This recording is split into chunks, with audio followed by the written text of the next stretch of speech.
Educational پینراما میں مظہر علی کا سلام قبول ہو۔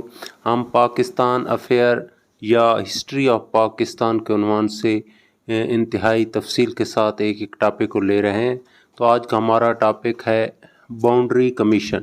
سب سے پہلے آپ کو معلوم ہونا چاہیے کہ جب انگریزوں نے یہ حتمی فیصلہ کر لیا کہ ہندوستان کو پاکستان اور انڈیا میں ڈیوائیڈ کرنا ہے، تو پاکستان کے عنوان سے یہ فیصلہ کیا گیا کہ کے پی کے جو اب اس وقت اس کا نام تھا نارتھ ویسٹرن فرنٹیئر پروونس، یعنی شمال مغربی سرحدی صوبہ، سرحد بھی کہتے تھے اس وقت، کے پی کے، اس کا فیصلہ بذریعہ ریفرنڈم ہوگا۔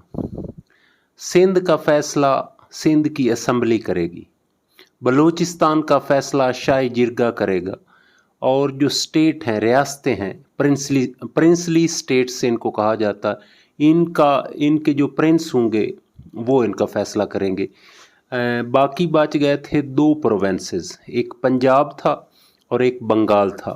پنجاب میں 54% مسلم تھے اور بنگال میں 56، یعنی 54% اور 56% تھے، اور پنجاب میں باقی زیادہ سکھ تھے اور بنگال میں ہندو کافی تھے۔ تو ان دو پروونسز کے عنوان سے فیصلہ کیا گیا کہ ان کو ڈیوائیڈ کر دیا جائے اور اس کے درمیان میں ایک باؤنڈری بنا دی جائے۔ تو ایک باؤنڈری کمیشن بنایا گیا۔ اچھا، باؤنڈری کمیشن کا جو چیئرمین تھا اس کا نام تھا سر سائرل ریڈ کلف، سر سائرل ریڈ کلف، ٹھیک ہے نا۔ یہ چیئرمین تھا باؤنڈری کمیشن کا، یعنی پنجاب اور بنگال کو ڈیوائیڈ کرنا تھا۔ اچھا، پنجاب جو تھا اس میں 4 ممبر تھے اور بنگال میں بھی 4 ممبر تھے، اور ان کو ڈیسائیڈ کرنا تھا، لیکن حتمی فیصلہ اور یعنی اینڈ والا جو اختیار تھا وہ سر سائرل ریڈ کلف کو دیا گیا۔ سر سائرل ریڈ کلف پیشے کے اعتبار سے وکیل تھے اور انہیں یو کے سے انڈیا بلوایا گیا اور ان کے ذمے یہ ٹاسک لگایا گیا جولائی 1947 میں، یعنی تقریباً 5 ہفتے تخلیق پاکستان سے پہلے یہ آئے جولائی کو، اور ان کے پاس 5 ہفتے کا ٹائم تھا، اور انہوں نے 7 اگست کو حکومت برطانیہ، یعنی جو ادھر تھی واسرائے تھے، ان کو اپنی رپورٹ پیش کر دی گئی، اور پاکستان کے بننے کے 3 دن بعد اس کو پبلک کیا گیا، یعنی 17 اگست کو۔ پھر میں بتاتا چلوں پنجاب اور بنگال کی تقسیم کے عنوان سے، کیونکہ اس میں باقی آبادیاں بھی تھیں مسلمانوں کے علاوہ، تو اس کو ڈیوائیڈ کرنے کے لیے اور باؤنڈری بنانے کے لیے سر سائرل ریڈ کلف جو پیشے کے اعتبار سے وکیل تھے، انہیں یو کے سے انڈیا میں بلوایا گیا اور ان کے ذمے جولائی 1947 میں 5 ہفتے قبل ذمے لگایا گیا۔ انہوں نے 7 اگست کو یہ رپورٹ لارڈ ماؤنٹ بیٹن کے حوالے کر دی اور اس کو 17 اگست کو پبلک کیا گیا۔ اچھا، یہ چیئرمین تھے۔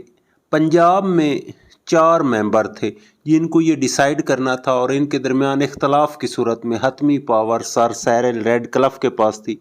اچھا، 2 ممبر کانگریس کی طرف تھے اور 2 مسلم لیگ کی طرف سے۔ اچھا، پنجاب میں کانگریس کی طرف سے تھے مہر چند مہاجن اور تیجا سنگھ، مہر چند مہاجن اور تیجا سنگھ تھے، اور مسلم لیگ کی طرف سے 2 مسلمان ممبر دین محمد اور محمد منیر تھے۔ کانگریس کی طرف سے مہر چند مہاجن اور تیجا سنگھ، اور مسلمانوں کی طرف سے یعنی مسلم لیگ کی طرف سے دین محمد اور محمد منیر، یہ 4 ممبر تھے، اور ان کی سربراہ اور چیئرمین تھے سر سائرل ریڈ کلف۔ انہوں نے پنجاب کو ڈیوائیڈ کیا۔ ہمارا پنجاب جو پاکستان کے اندر ہے یہ مغربی پنجاب، ٹھیک ہے، اور اس میں بہت زیادہ زیادتیاں کی گئیں، بالخصوص فیروز پور جہاں مسلمانوں کی اکثریت تھی وہ مشرقی پنجاب یعنی انڈیا والے پنجاب میں شامل کر دیا گیا، اور ایک اور بہت زیادتی ہوئی، ایک گرداسپور تھا، گرداسپور کی صرف ایک تحصیل، حالانکہ صرف ایک تحصیل یعنی پٹھان کوٹ میں، گرداسپور کے پٹھان کوٹ میں ہندوؤں کی زیادہ اکثریت تھی، لیکن 3 تحصیلیں ان کو دی گئی اور صرف ایک تحصیل اس کی گرداسپور کی شکر گڑھ جو ہے وہ دی گئی۔ اور یہ 3 تحصیلیں دینے کا مقصد یہ تھا کہ یہ نہری نظام کے ہیڈ ورکس جو تھے وہ گرداسپور میں موجود تھے، لہٰذا یہ انڈیا کو دے دی گئی، تو پنجاب اس طرح ڈیوائیڈ ہوا۔ پھر غور سے سنیں، پنجاب میں 4 ممبر تھے، مہر چند مہاجن، تیجا سنگھ، دین محمد، محمد منیر، 2 کانگریس کی طرف سے، 2 مسلمانوں کی طرف سے۔ 54% جو آبادی مسلمان تھی، لیکن اس میں بہت زیادہ زیادتیاں کی گئی اور زیادہ ایریا جو ہے وہ مشرقی پنجاب یعنی انڈیا کو دے دیا گیا۔ تو یہ تھی پنجاب کی تقسیم۔ اچھا، بنگال مشرقی بنگال میں 56% مسلمان تھے اور اس کی سربراہی بھی سر سائرل ریڈ کلف کر رہے تھے، اور کانگریس کی طرف سے 2 نمائندے تھے، سی سی بسواس اور بی کے مکھرجی۔ سی سی بسواس اور بی کے مکھرجی یہ کانگریس کی طرف سے تھے، اور مسلمانوں کی طرف سے ابو صالح محمد اکرم اور ایس اے رحمان، ابو صالح محمد اکرم اور ایس اے رحمان تھے۔ یہ 4 ممبر تھے اور یہ بھی سائرل ریڈ کلف کی زیر سرپرستی تھا، اور انہوں نے بھی یہ دونوں صوبوں کی رپورٹ جو ہے وہ سر سائرل ریڈ کلف نے اس وقت کے وائسرائے کو پیش کی۔ اور یہاں بھی بنگال میں بھی بہت زیادتی کی گئی، یہاں نادیا اور مرشد آباد بنگال کے مسلمانوں کے اکثریتی علاقے ان کے حوالے کر دیے گئے تھے۔ میں پھر ریپیٹ کرتا چلوں کہ جو پروونسز یا سٹیٹس پاکستان میں شامل ہو گئی ان کے فیوچر کا کیسے فیصلہ ہوا۔